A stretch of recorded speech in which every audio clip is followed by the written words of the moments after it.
Aktris Barbie Kumalasari alami musibah kejamretan di kawasan Jalan Samanhudi, Pasar Baru, Jakarta Pusat pada Rabu pukul 20.30 waktu Indonesia Barat.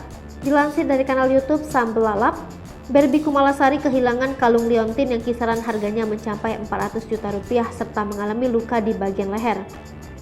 Barbie Kumalasari mengatakan bahwa pada saat itu dirinya habis pulang dari tempat gym dengan mengendarai mobil sendirian.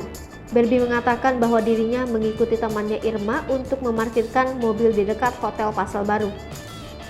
Setelah Barbie ingin mengambil mobil, tiba-tiba datang pria yang menghampirinya dengan mengendarai motor dari arah yang berlawanan.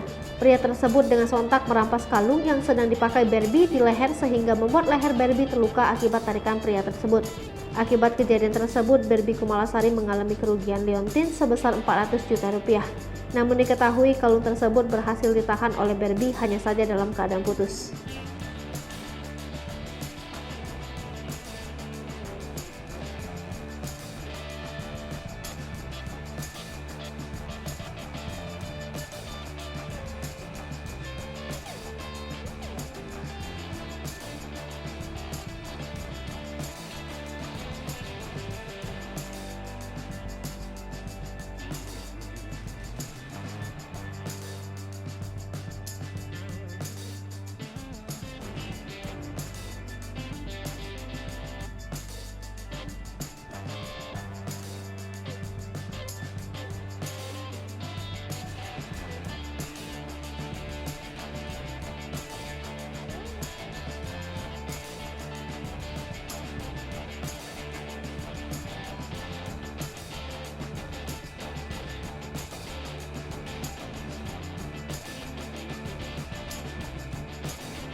Hai pemirsa Sri Popo TV, jangan lupa komen, like, dan subscribe, serta tonton terus berita-berita terupdate lainnya